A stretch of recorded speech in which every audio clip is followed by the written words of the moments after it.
Mi esposa dijo, cambio de planes, no irás a la fiesta de tu hija. No me importa que la hayas pagado, ella tampoco te quiere ahí. Así que les di una lección a las dos. Me llamo Franco, tengo 43 años y trabajo como carpintero desde que tenía 19. No soy un empresario ni un profesional con estudios universitarios. Aprendí el oficio con mi padre, que también fue carpintero toda su vida. Él me enseñó algo que siempre he tomado muy en serio: si haces algo con tus manos, hazlo bien, porque tu nombre queda grabado en cada pieza. Durante más de 20 años he vivido de eso. Tengo un pequeño taller detrás de mi casa. No es nada espectacular, solo una estructura de lámina con paredes de bloc, un banco de trabajo viejo y varias herramientas que he ido comprando con el tiempo. Algunas sierras, una cepilladora, un taladro de columna y muchas herramientas manuales. Nada de lujo, pero lo suficiente para trabajar bien. Hago muebles sencillos, mesas, sillas, repisas, cajoneras. También acepto pedidos personalizados cuando alguien quiere algo específico. Una parte importante de mis ingresos viene de un tianguis donde vendo los fines de semana. Además, hay dos pequeñas empresas locales que de vez en cuando me compran muebles para oficinas o cafeterías. No es un negocio grande, pero ha sido suficiente para mantener a mi familia. Mi esposa, Marcia, tiene 39 años. Cuando nos conocimos ella trabajaba en una tienda de ropa en un centro comercial. Siempre fue una persona muy sociable y le gustaba arreglarse bien. Yo nunca tuve problema con eso. Al contrario, siempre me gustó verla arreglada y feliz. Nos casamos relativamente jóvenes. Yo tenía 25 y ella 21. 3 años después nació nuestra hija, Esmeralda. Durante mucho tiempo pensé que tenía una familia normal. No perfecta, pero estable. Nunca fuimos ricos, pero tampoco nos faltó lo esencial. Pagamos la casa poco a poco, siempre hubo comida en la mesa y Esmeralda fue a una buena escuela. Desde pequeña siempre tuve una relación muy cercana con ella. Cuando era niña le gustaba sentarse en el taller mientras yo trabajaba. Se quedaba en un banco pequeño mirando cómo cortaba la madera o cómo armaba las piezas. A veces me hacía preguntas muy serias para alguien de 5 o 6 años. ¿Cómo sabes que eso va a quedar derecho? ¿Por qué la madera huele así? ¿Por qué usas clavos y no pegamento? Yo le explicaba todo con paciencia.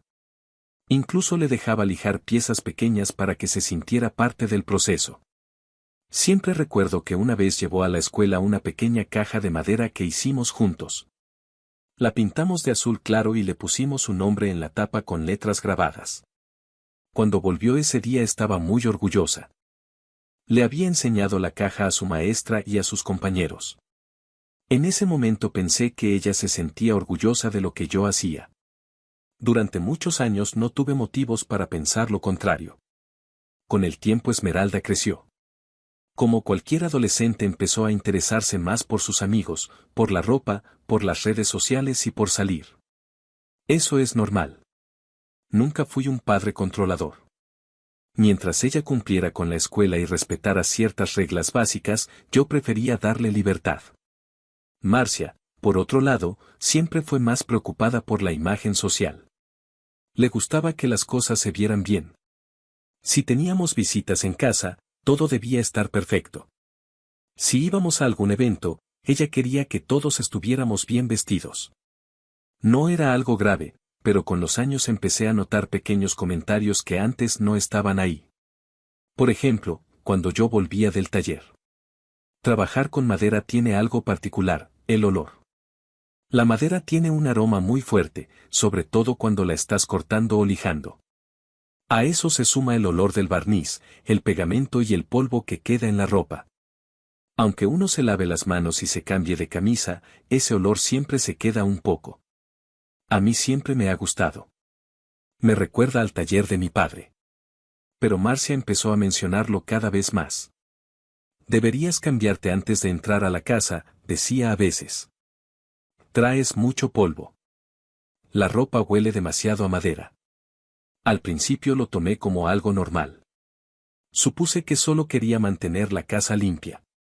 Así que empecé a dejar la ropa de trabajo en el taller y a entrar con otra camiseta. Pensé que con eso bastaría. Pero con el tiempo noté algo más. Cuando teníamos reuniones familiares o salidas con conocidos de Marcia, ella siempre insistía en que yo me arreglara un poco más. No solo cambiarme de ropa de trabajo, sino usar camisas más formales, zapatos en lugar de botas, cosas así. Tampoco lo tomé mal. Entiendo que cada persona tiene su forma de ver las cosas. Sin embargo, los comentarios empezaron a ser más directos cuando Esmeralda entró a la secundaria. Una vez, cuando ella tenía unos 13 años, escuché una conversación entre ella y su madre en la cocina. No estaban discutiendo. Era más bien una charla casual. Esmeralda estaba contando algo sobre sus compañeros de clase. Mencionó que el papá de una amiga era médico y que otro era dueño de un restaurante. Entonces Marcia dijo algo que me quedó grabado. Cada familia tiene lo suyo, dijo. Lo importante es salir adelante. No parecía una frase negativa, pero luego añadió algo más. Tu papá trabaja mucho, aunque su trabajo sea diferente. No sé si ella se dio cuenta de que yo estaba cerca, pero esa palabra se quedó en mi cabeza. Diferente. No dije nada en ese momento. No era la primera vez que sentía que mi oficio empezaba a verse como algo menor dentro de mi propia casa. Pero lo dejé pasar. Los años siguieron avanzando y Esmeralda cumplió 15. En nuestro país, los 15 años de una hija pueden convertirse en un evento muy grande si la familia decide celebrarlo así. Vestido elegante, salón de eventos, música, comida, decoración, fotos profesionales, todo eso. Esmeralda empezó a hablar de su fiesta desde que tenía 13. Veía videos en internet, mostraba ideas de vestidos, hablaba de salones y decoraciones. Al principio pensé que sería una reunión sencilla con familia y algunos amigos. Pero poco a poco el proyecto fue creciendo. Un salón más grande. Un vestido especial. Un grupo musical. Un fotógrafo profesional. Marcia también se entusiasmó mucho con la idea.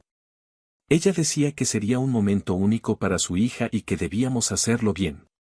Yo escuchaba todo eso mientras hacía cuentas en mi cabeza.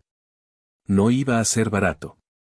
Pero también entendía algo, para una chica de 15 años, ese evento puede significar mucho. Así que tomé una decisión. Durante casi 2 años empecé a ahorrar de manera muy estricta. Acepté más trabajos de los habituales. Algunos pedidos grandes para oficinas, varios muebles a medida y muchas horas extra en el taller. También aumenté mis días en el tianguis. Hubo semanas en las que trabajé 6 o 7 días seguidos. No lo hacía por obligación. Lo hacía porque quería que mi hija tuviera la fiesta que soñaba. Cada vez que veía el dinero acumulándose en la cuenta destinada para la fiesta, sentía que todo ese esfuerzo valía la pena. Con el tiempo empezamos a pagar los servicios. Primero el salón. Luego el vestido. Después el fotógrafo, la comida, la música y la decoración. Para cuando faltaban 2 meses para el evento, prácticamente todo estaba pagado. Esmeralda parecía feliz. Pasaba horas probándose su vestido, viendo ideas de peinados y planeando con sus amigas cómo sería la entrada al salón. Hasta ese momento, yo creía que todo estaba bien. Pero unas semanas antes de la fiesta, empecé a notar cambios en su actitud hacia mí. No eran discusiones ni gritos. Era algo más sutil. Distancia. Cuando yo hablaba, ella respondía con frases cortas. Si estaba con sus amigas y yo llegaba, la conversación cambiaba. También empezó a evitar pasar tiempo en el taller, algo que antes hacía de vez en cuando. Al principio pensé que simplemente estaba ocupada con la escuela o con los preparativos de la fiesta. Pero una tarde ocurrió algo que me hizo sospechar que había algo más detrás de ese comportamiento. Ese día estaba terminando una mesa en el taller cuando escuché voces cerca de la casa. Eran Esmeralda y 2 de sus amigas. Estaban en el patio. No estaban hablando particularmente bajo, así que algunas partes de la conversación se escuchaban desde el taller. Yo no estaba prestando demasiada atención hasta que oí mi nombre. Una de las chicas preguntó algo sobre la fiesta. Esmeralda respondió con entusiasmo, hablando del salón y del vestido. Luego la otra amiga dijo algo que cambió el tono de la conversación. Tu papá es el que hace muebles, ¿verdad? Desde el taller pude escuchar claramente la respuesta de Esmeralda. Sí, pero solo para empresas importantes, dijo ella con un tono que intentaba sonar casual. Tiene muchos empleados que trabajan para él y él solo da las órdenes. Aquí en casa a veces hace algunas esculturas de madera como hobby. Hubo un momento de silencio después de eso. Las amigas parecieron impresionadas. Ah, entonces es como dueño de un negocio, comentó una de ellas. Sí, algo así, respondió Esmeralda rápidamente. Yo me quedé completamente inmóvil. Tenía una tabla en la mano que estaba midiendo, pero dejé de trabajar. No me molestó tanto lo que dijo, sino la forma en que lo dijo. La rapidez con la que transformó mi realidad en otra cosa. Yo no tenía empleados. Nunca los tuve. Tampoco dirigía una empresa grande. Era solo yo, mi taller, mis herramientas y las horas de trabajo que ponía cada día. Durante un momento traté de convencerme de que tal vez ella solo había exagerado para impresionar a sus amigas. Los adolescentes hacen eso a veces. Inflan las cosas para verse mejor frente a otros. Aún así, no pude evitar sentir una incomodidad que no desapareció durante el resto del día. Esa noche, después de cenar, decidí mencionar el tema con Marcia. No lo hice en tono de reclamo. Solo quería entender qué estaba pasando.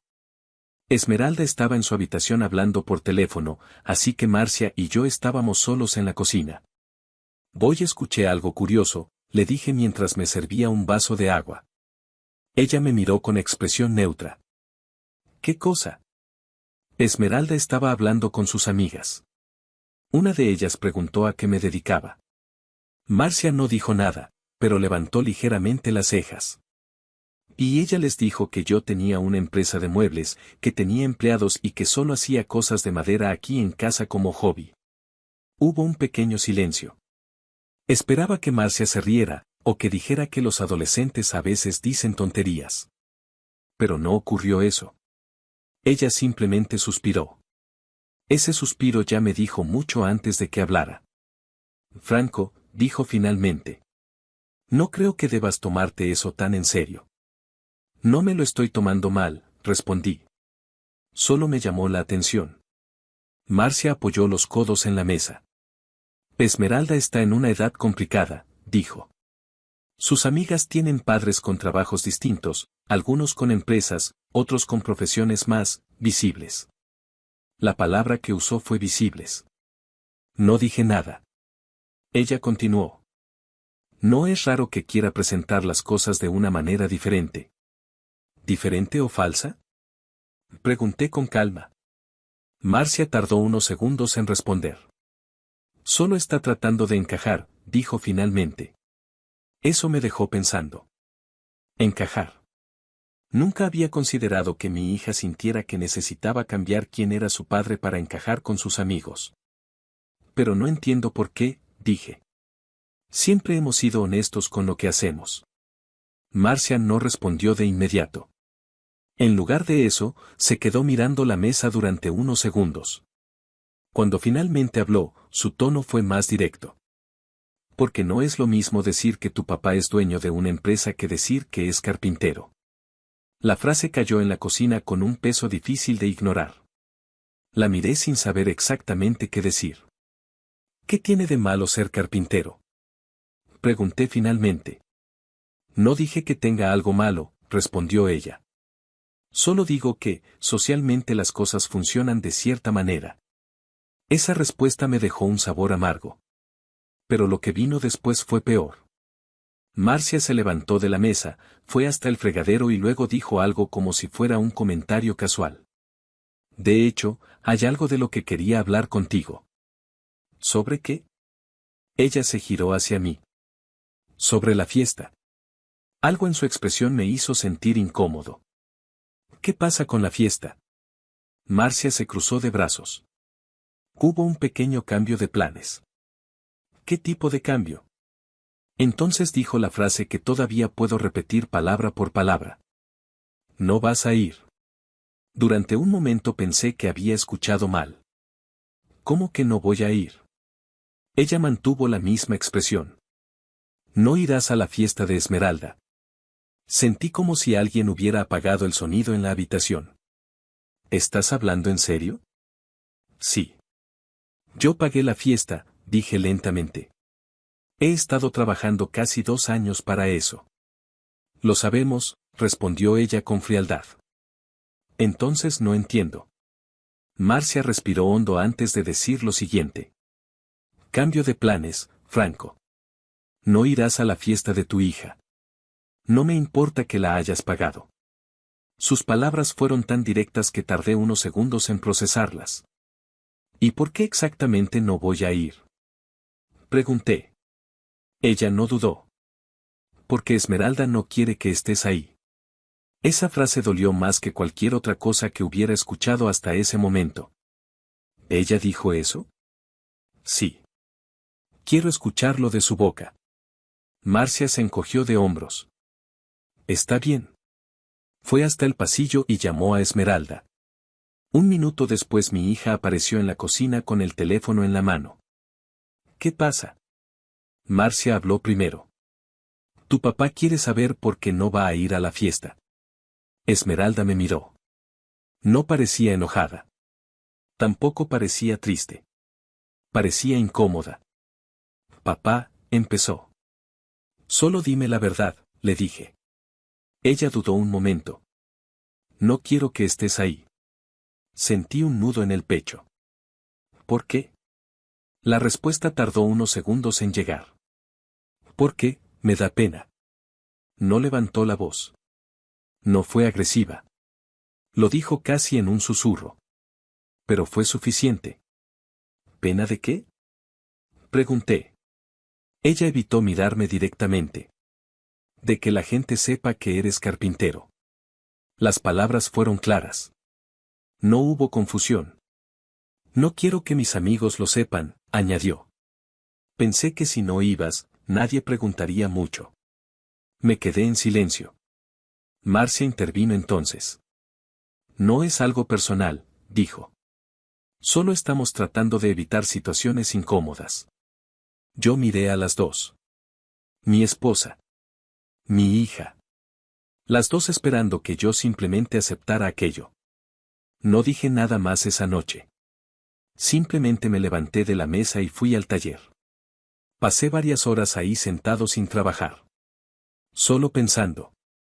Pensando en los años de trabajo. Pensando en la fiesta que había pagado con cada mueble vendido, con cada fin de semana en el tianguis, con cada hora extra. Pensando en la vergüenza que mi propia hija sentía de mí. 3 días antes de la fiesta tomé una decisión. Esa mañana cargué varias de mis herramientas en la camioneta. Sierras, cajas de clavos, lijadoras, algunas piezas de madera. No me llevé todo, solo lo necesario para trabajar. Conduje hasta la casa de mi padre. Mi padre había fallecido hacía unos años, pero el taller seguía ahí. Nadie lo usaba. Lo abrí, limpié un poco el polvo y acomodé mis cosas. Esa noche no regresé a casa. Dormí en una vieja cama que aún estaba en el lugar. Al día siguiente mi teléfono empezó a sonar. Era Marcia. Contesté después de varias llamadas. ¿Dónde estás? Preguntó. En el taller de mi padre. Hubo un silencio breve. ¿En serio estás haciendo esto? ¿Haciendo qué? Actuando como si te hubieran insultado gravemente. Su tono era impaciente. Es ridículo, Franco. No respondí. Ella continuó. Te estás comportando como un niño ofendido. Tal vez, dije finalmente. La fiesta es en 3 días, añadió. Deja de dramatizar y vuelve a casa. No. Hubo otro silencio. Haz lo que quieras, dijo finalmente antes de colgar. Colgué también. Luego me senté en el banco de trabajo de mi padre. Miré mis herramientas durante un rato. Después tomé mi teléfono. E hice la primera llamada. Fue al salón de eventos. Hablé con el encargado y le expliqué que necesitaba cancelar la reserva. Después hice otra llamada. Y luego otra. Y otra más. Cada llamada cancelaba algo que había estado planeado durante casi 2 años. El día de la fiesta llegó. Yo estaba en el taller de mi padre desde temprano. Había decidido ocuparme en algo útil para no pensar demasiado.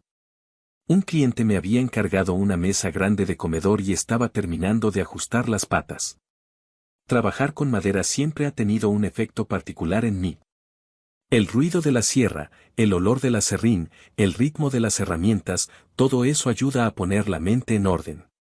Estaba lijando una de las superficies cuando mi teléfono empezó a vibrar sobre la mesa de trabajo. Miré la pantalla. Era Marcia. Durante un segundo pensé en no contestar, pero al final tomé la llamada. Sí. La voz de Marcia llegó cargada de tensión. Franco, me están diciendo en el salón que cancelaste. No respondió como una pregunta. Sonaba más como una acusación. No dije nada durante un momento. Ella continuó hablando. Ya está aquí tu hija con su vestido. Todos los invitados están afuera esperando que abran las puertas. Podía escuchar ruido de fondo. Varias voces, autos, gente hablando. Llámalos, dijo con urgencia. Diles que fue un error. Deben dejarnos pasar. Su tono cambió a algo más agresivo. No hagas pasar estas vergüenzas a tu hija. Dejé la lija sobre la mesa. Respiré hondo. Sí, cancelé todo. Hubo silencio del otro lado de la línea. ¿Qué? Cancelé el salón, dije con calma. Y todo lo demás. Ella tardó unos segundos en reaccionar. Franco, ¿de qué estás hablando? Aunque los dejaran entrar, continué, el salón estaría vacío. Cancelé absolutamente todo. La reacción fue inmediata. ¿Estás loco? Podía escuchar su respiración agitada. ¿Cómo vas a cancelar todo? Luego levantó la voz. ¿En serio eres tan inmaduro? No respondí. Tu hija está llorando, añadió. Después escuché movimiento. Habla con él, dijo ella. Un momento después escuché la voz de Esmeralda. Estaba llorando. ¿Por qué me haces esto? Su voz sonaba rota. Es el día más importante de mi vida. Respiró con dificultad. Arruinaste mi vida. Durante un momento me quedé en silencio. Luego respondí. Mi tono fue completamente calmado. Te da vergüenza que sea carpintero, dije. Del otro lado solo se escuchaba su respiración entrecortada. Pero no te da vergüenza el dinero que la carpintería deja. No levanté la voz. Si quieres una fiesta, tendrás que trabajar para ella. Hubo silencio. Con suerte, continué, podrás hacer una pequeña celebración en unos meses. Tomé la lija otra vez entre mis dedos. Por ahora olvídate de la fiesta. Después añadí la última frase. Y recuerda algo, jamás muerdas la mano que te da de comer. Lo siguiente que escuché fue un grito. No fue una palabra clara. Fue más bien un sonido de frustración y rabia. Luego la voz de Esmeralda volvió a la línea. Te odio. Su voz estaba llena de lágrimas. Te odio, te odio. Después la línea se movió nuevamente. Marcia volvió a tomar el teléfono. Su tono era completamente distinto ahora. Más agresivo. ¿Ves lo que provocas? No esperó respuesta. Eres un desalmado. Respiró fuerte antes de continuar. Poco hombre. Luego dijo algo que me sorprendió por lo directo. Debí buscarme un mejor partido cuando pude. Durante unos segundos no respondí. Luego hablé con la misma calma que antes. Tranquila. Hubo un pequeño silencio. Nunca es tarde para eso. Del otro lado no dijeron nada. Tendrás tiempo para buscar tu mejor partido. Marcia tardó un momento en entender lo que estaba diciendo. ¿De qué hablas? Entonces lo dije claramente. Quiero el divorcio. Hubo un silencio absoluto. Después escuché un sonido ahogado. Parecía que estaba llorando. No gritó. No discutió. Simplemente colgó. Me quedé mirando el teléfono unos segundos antes de dejarlo sobre la mesa. Luego volví a trabajar. Esa tarde terminé la mesa del cliente. Pasé varias horas concentrado en el trabajo. Cortando, ajustando, lijando y barnizando. Fue extraño, pero mientras trabajaba sentía una calma que no había tenido en días. Como si finalmente hubiera tomado una decisión que llevaba tiempo formándose. Los días siguientes fueron incómodos. Volví a la casa solo para recoger algunas cosas. Ropa, documentos, herramientas personales. La primera vez que entré, Esmeralda estaba en la sala. Cuando me vio, su expresión cambió inmediatamente. «Eres un desalmado», dijo. No levantó la voz. Pero sus palabras estaban cargadas de resentimiento. «En mi escuela todos se burlan de mí». No respondí. Simplemente caminé hacia la habitación para recoger mis cosas. ¿Eso querías?, continuó ella desde la sala. ¿Humillarme? Seguí guardando mis pertenencias en silencio. Cuando salí de la habitación, ella seguía ahí. «Arruinaste todo», añadió. No respondí. No porque no tuviera algo que decir, sino porque entendí que en ese momento no habría nada que pudiera cambiar lo que ella pensaba. Marcia estaba en la cocina cuando salí. Sus ojos estaban rojos. No dijo nada. Saqué un sobre de mi mochila y lo dejé sobre la mesa. Son los papeles del divorcio. Ella miró el sobre como si no quisiera tocarlo. Franco, dijo con voz débil. Pero no terminó la frase. Yo no añadí nada más. Tomé la última caja con mis cosas y salí de la casa. Desde entonces han pasado algunas semanas. El proceso de divorcio está en marcha. Esmeralda me bloqueó en su teléfono y en todas las redes sociales. No hemos vuelto a hablar. Sé que para mucha gente mi decisión puede parecer extrema. Tal vez lo sea. Pero hay algo que entendí muy claramente esa noche en la cocina. No fue solo que mi hija sintiera vergüenza de mí. Fue que mi propia esposa permitió que esa vergüenza creciera. La alimentó. La justificó. Nunca trató de enseñarle a respetar el trabajo que mantenía nuestra casa. Un padre puede aceptar muchas cosas de un hijo adolescente. Rebeldía. Errores. Incluso palabras duras. Pero hay una línea que no debe cruzarse. El desprecio. Especialmente cuando ese desprecio se dirige hacia el esfuerzo que sostiene a la familia. Tal vez algún día Esmeralda madure. Tiene 15 años. Todavía le falta mucho por entender de la vida. Tal vez un día se dé cuenta de la estupidez que fue avergonzarse del trabajo de su propio padre. Cuando eso ocurra, estaré dispuesto a escucharla. Pero mi decisión respecto a Marcia no va a cambiar. Un matrimonio no puede sostenerse cuando una persona permite que se pierda algo tan básico como el respeto. Por eso decidí terminarlo.